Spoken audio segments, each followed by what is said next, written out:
So we brought in some backup here. Ryan and Emily are joining our big power panel. That's right. to evaluate all of the wonderful moments from this debate that was just uniformly loved last night. Welcome, guys. Great to see you both. Thanks for having us. So we wanted to start with what was perhaps the defining moment and the most significant moment of the debate, which is when, for some unknown reason, Tim Scott decided to pick a fight with Nikki Haley over curtains. Sexist. Which got... Good point, Emily. That's on whose part? Which got extremely heated.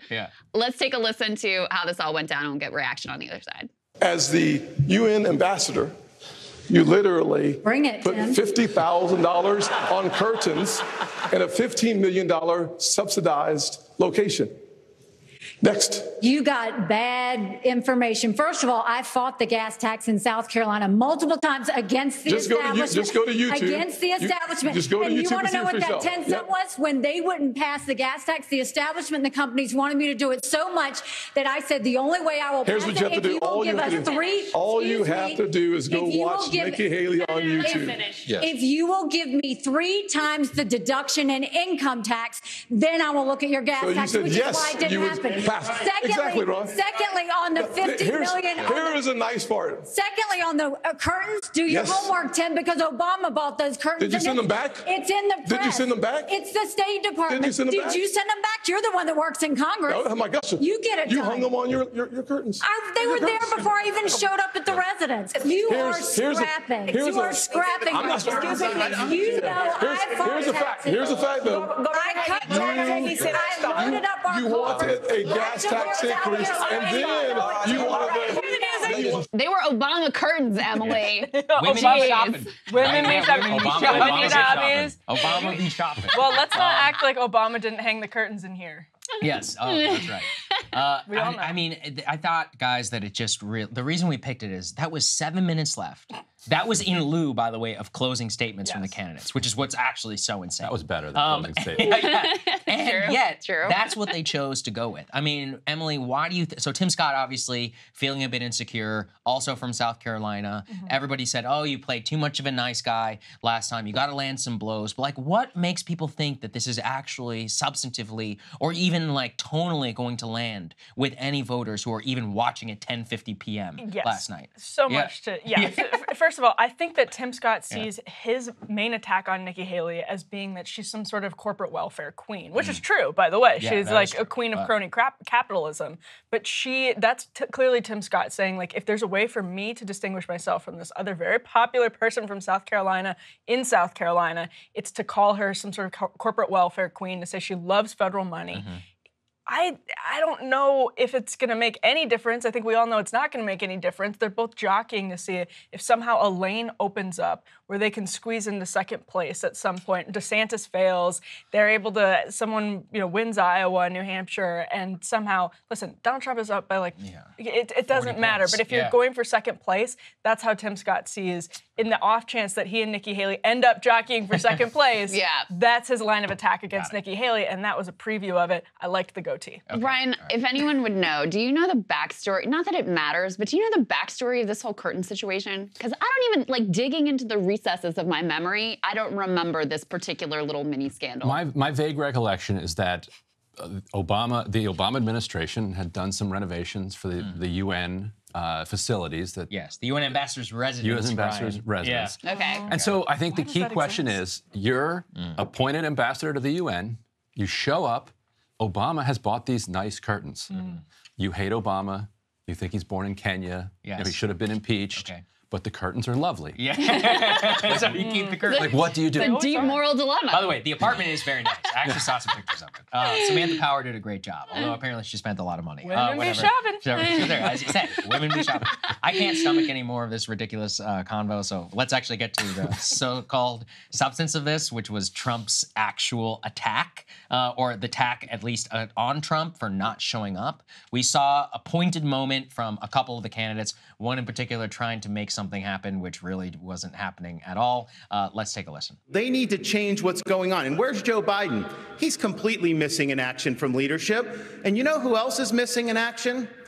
Donald Trump is missing in action. He should be on this stage tonight. He owes it to you to defend his record, where they added $7.8 trillion to the debt. That set the stage for the inflation that we have now. I get in Washington, D.C. also. And Donald Trump should be here to answer for that, but he's not. And I want to look at that camera right now and tell you, Donald, I know you're watching. You can't help yourself. I know you're watching, okay? And you're not here tonight. Not because of polls and not because of your indictments. You're not here tonight because you're afraid of being on the stage and defending your record. You're ducking these things. And let me tell you what's going to happen. You keep doing that, no one up here is going to call you Donald Trump anymore. We're going to call you Donald Duck. All right. I want to ask the grin that he gave himself. You know, Krystal, I feel like he could have just cut it right before the whole Donald Duck. You know, it was so good. It was a good wind-up, and the crowd was with him, and they were sort of like engaged, and then he throws out this Donald Duck line, and it's just like, everyone's like, collective groan. Boomer belly flop. Absolutely. But I mean, listen, there were a few like jabs, mostly around the fact that Trump wasn't there, but they spent way more time attacking each other, Ryan, and it's not like any one of them is anywhere close to Donald Trump at this point. So it all feels very weak to me in terms of how far they're willing to go. And you contrast that with, you know, the things Trump is willing to say about DeSantis or any of them. You know, he's out now, his new line, which you can't help but laugh at because that's just how it is with Donald Trump. He's out there like, Ron DeSantis has fallen off as fast as a wounded bird from the sky. Like, that's the stuff he's willing to say about poetry. And DeSantis feels like he's really like going hard when he's like, where is he? He should be here. You know? Wait, did he say wounded? Okay, because he called Joe Biden yesterday a wretched old vulture. He's so the bird He's on an avian kick. Yeah. Well, he's always been interested in the birds with the windmills. That's true. Now we brought the whales into whale concern into the windmill situation as well. Dogs to him? Oh, that's true. He doesn't like dogs. But I mean, substantively, and everything's like a dog. Substantively, like a dog. Yeah. Indeed. Substance. Yeah. I mean, it should have been Donald Dodge, maybe. That could have worked. But yes, not showing up. Don't do the nicknames. It's Trump's thing. I know. Just don't do the nicknames. They're all so bad that they made Trump look great again. It's just remarkable, and it reminded me almost of 2016. All of these clowns just trying to like throw spitballs at him, right? And just none of it works. They're like trying to talk substance and looking like normal candidates, even though what they're saying is completely empty and nobody believes it. And then in the face of his like presentation to these auto executives or whoever showed up at this non-union plant, it just pales in comparison. Even Trump, when he's doing his like I sent to you guys his ridiculous We're covering story, it, don't worry. his ridiculous story about Air Force don't One tease or whatever. It just yet. Right. It's like that's even way that nonsense funny. is even more fun than anything that these guys had to offer. Yeah, I completely agree. I mean, Emily, do you think though that was there a way to make that in a better way? I mean, I thought DeSantis handled it fine, but I mean, it's just difficult to gauge it. It's like, dude, you're polling at 14%. The guy's beating you by 40 points. Like, realistically, was there anything he could have done outside of that to, you know, quote unquote land on something on Trump, get some Trump people over, you know, to his corner here? I'm not sure if there is, because I almost feel like he's playing a rigged game at this point. Yeah, I think it's a good question. And actually the answer is I think he could continue to more successfully use, this will be controversial, the tack that Vivek took in the very first debate, where he's talking about Donald Trump. And of course, you get into these questions of like, well, if Trump was such a great president, when are you running? Well, Ron DeSantis can answer that question because he was governor of Florida and had high popularity. So that's the DeSantis approach, where he's actually trying to appeal to like never Trump people instead of just Trump curious and hardcore Trump people, which is who you absolutely need. Yeah, you need to win him. You grassroots of the Republican primary. He always should have been way less in the Never Trump camp and way more. And you will automatically be put in the Never Trump camp if you criticize Donald Trump constantly. And I know that's hard in a Republican primary, but from a political strategy, his consultants had months to figure this out. Yeah. And it's pretty obvious. You're going to immediately lose the trust of those voters because they see him indictments being stacked up against Donald Trump. Whatever we think of it, the voters see that as an attack on him. Yep. It's about like solidarity with Trump. Right. You know, I actually have been a little bit persuaded that some of the early attacks that DeSantis was trying to do on Trump with regard to COVID and Fauci were probably the best lane for him. Agreed. The issue is, I mean, the timing just, everybody's moved on. It's 2023. Right? Yeah. But I think if you had a different universe where that was still like the beating heart of what was going on in the Republican Party, And then you're really beating up on Fauci versus beating up on Trump. And we did see this with our focus group. You know, the one area where there were a couple who were, you know, disgusted with Trump. They didn't want Trump anymore, and they were very clear about it. And it was New Hampshire, right? So you have that strain there. But even the people who were Trump supporters, the one thing that a number of them brought up that they had issues with his administration was around the handling of COVID. So I do think that was probably like the most promising attack. And like I said, rather than it feeling like you were just dumping on Trump, you could have used Fauci as like, you know, the guy that you're beating up on, and then and insisted like, why didn't you fire him? Why'd you keep him there, et cetera, et cetera. That's probably the most promising line of attack for him still. But it's just a little late because, like I said, people have moved on. COVID feels like a long time ago at this point. One thing to back you up is it's clearly where the Trump people feel very uncomfortable. They feel vulnerable there, yesterday, or maybe a couple of days ago at this point, Carrie Lake, would she go on Patrick Bet-David's show? And she accused DeSantis. She was like, he was masking kids. He was doing the lockdown. And it was like, and it kind of came out of nowhere. And a lot of the DeSantis people actually got very upset. She ended up moving on, being like, let's all just agree to, you know, it's okay. COVID was a long time ago. I'm like, well, why did you bring it up? That lady is wild. That said, you know, she's the attack dog. She doesn't live in Arizona. She lives in Mar-a-Lago, from what I've heard. The lady is there literally every night. So clearly she's talking with Trump. She's talking with the Trump advisors. And so, Emily, I mean, clearly they feel some vulnerability there on the Fauci and COVID handling. Even though, I mean, frankly, on the substance, I've always thought, you know, with Trump, I'm like, yeah, like we live in a federalist system such that DeSantis could do whatever he wanted to do. Which is also why California could do what they wanted to do. What is the president supposed to do? But that's a whole other conversation. Well, when Megyn Kelly started her interview with Trump, she said the number one thing I wanted to hear from my audience, people who like you, is why you shut the country down for so long. And he freaked out. He did not want to answer that question. And didn't have a good answer to that question, to the point where actually I was on Megyn's show yesterday and she was pulling out the receipts, like tweets that Trump posted in the time period when he was like, oh, you know, it was all good. Like I was delegating it to the governors. So I think it is. You're absolutely right. Both of you are absolutely right. That has always been, but it's tough because it's now 2023 and the hits don't land like they did in 2021 and 2022 because now the country sort of moved on, high inflation, war in Ukraine. It's a different political climate. So that's always been a problem for DeSantis. Yeah, I think you're right. I mean, just to stay on the debate, you know, continue. We were talking about it a little bit before. I was curious what you guys thought. In terms of the questions, I mean, they kept teeing them up for areas where there was no actual debate. They're like, what do you think about crime? They're like, I think crime is bad. I love police officers, and I hate crime. I mean, like, wow, that was really revealing. What difference would they all have? Like, where they have no area of disagreement on transgenderism, on crime, really on anything. Abortion, honestly, there probably is some disagreement. So I'm glad they spent some time there. The economy, UAW, I mean, a little bit, you know, ish. But frankly, I would have liked to dug a little bit deeper in there and tax policy and like, because there probably is some difference around top tax rates, etc. But we didn't get any of that, guys. Like even you know, the government shutdown is like kind of a big deal right now. 2 questions maybe. And 2 questions that nobody even really addressed. Nobody, and the moderators didn't press them. Oh, that's and that's another area where there could be real divides between the McCarthy approach and the Matt Gaetz approach and what Donald Trump has said and whatever. And they did nothing to try to tease any of that out. And did you notice that the premise of a lot of the questions was left-wing? Oh, yes. yeah. Well, from the Univision I sort of enjoyed that personally. It's kind of fun. Even well, of course you did.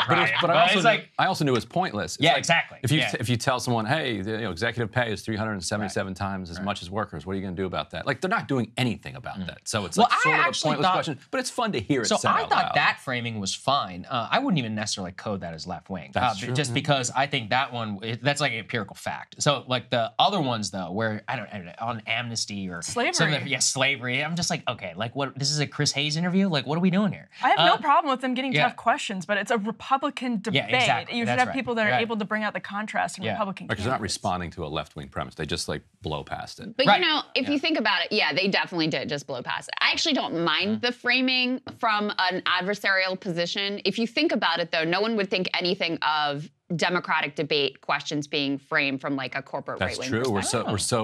We're so used to seeing that. We're just used to that being the case of like, you're going to spend too much money on Medicare or whatever. Like they're always framed that way on the Democratic side. So, you know, maybe this is just a little bit of... That's actually a good point. If you're going to phrase it to your... if you're going to phrase it in an adversarial way, then, I mean, that's, you know, and especially if it's going to be like that on the other side of the debate, then I actually think, you know, maybe I revise my position. It's more about let's get some goddamn disagreement. Yeah, exactly. Exactly. The key. It's like they didn't know where to bring out contrast to Republican candidates, and that's when you're using left-wing framing on the questions. I have no problem with that whatsoever, but it wasn't towards any helpful end. Like, the conversations were constructive. The weird thing is too that this was a Fox Business and Univision debate, but they did very little on the economy. And which is, one thing if you're going to go into topics where, again, there's going to be some debate and disagreement, but there will actually be more debate and disagreement around some of these economic issues. I mean, you also have, big things happening in the antitrust world that they could have gotten into. Google lawsuit. Yeah, absolutely. Right. But the government shutdown being a huge example of this that's just totally invisible. And so by skipping over their own, what's supposed to be the core of what Fox Business, I guess, is all about, talking about the economy, business, et cetera. They really left a lot on the table in terms of some of the more interesting divides that could have been in this debate. Is that because they don't like to disagree about the economy? Like that's an interesting point. Fox Business has basically an ideology that goes unspoken and is just assumed. Well, it was in the Ronald Reagan library, all the Ronald Reagan nostalgia. That's their ideology, and if you start asking them about it, you're going to get a bunch of them who are going to give populist answers, even if they don't believe it. And then that's an awkward moment for Fox Business. That's true. You could ask a question. Actually, this would have been perfect. This is such a good point. This is a huge point because Reagan, Japan, tariffs, you're at the Reagan Library. The single point of disagreement that almost every single one of those candidates have with the guy who is up by 40 points and just gave a speech literally on economic nationalism. It's a phrase that he used when he was talking at the non-union plant, economic nationalism. He just gives this big speech and you don't draw out the contrast between all of the candidates and that big, like the single divide, the biggest divide between them and him on policy is that he is out there talking about economic nationalism. Whether or not you believe he'll deliver on it is a different debate. But that speech was the new right in an address. Yes. And so to not push them on that, now that you guys brought that up, I think that is actually a huge mistake. It's an important point, and it's also one where, Pence was trying. He's like, we cannot fall to the siren song of populism and like all this other stuff that he's bringing. Wondering why he's on the wing of the stage. It's very interesting. You can't have a meal alone with populism. Yeah. I forgot that he made that joke about how he's been sleeping with a teacher for 30 years. About Joe Biden sleeping with a teacher. Well, 38 years. Christy brought it up 8 more years of sex. It was so creepy. It was so everyone needs to wrong. Everyone stop. I hated that. I didn't like when he mentioned the Biden thing. Yeah, he should have gotten 5 minutes off the stage. Yeah, that's time to do it. Yeah. But you could see Pence debating whether or not to say it. Like the wheels were turning in his head. He like sort of slowed down. And if you missed this moment, he said, Chris Christie said that he had been, Biden had been sleeping with a teacher for years, referring to Dr. Joe Biden. Anti-teacher union point. Exactly. It was super bad. And then Mike Pence is like kind of looking in the camera. He's like, well, I've been sleeping with a teacher for 38 years. And then there was a pause. And everyone was like, is that real? Did that actually just happen? Both of you off for 5 minutes. Call the police. This is terrible. Yeah. Why don't we call? Let's move on to Let's move on. Hey guys, if you like that video, go to breakingpoints.com, become a premium subscriber, and help us build the best independent media organization on the planet. That's right. We're subscriber funded. We're building something new. We want to replace these failing mainstream media organizations. So again, to subscribe, it's breakingpoints.com.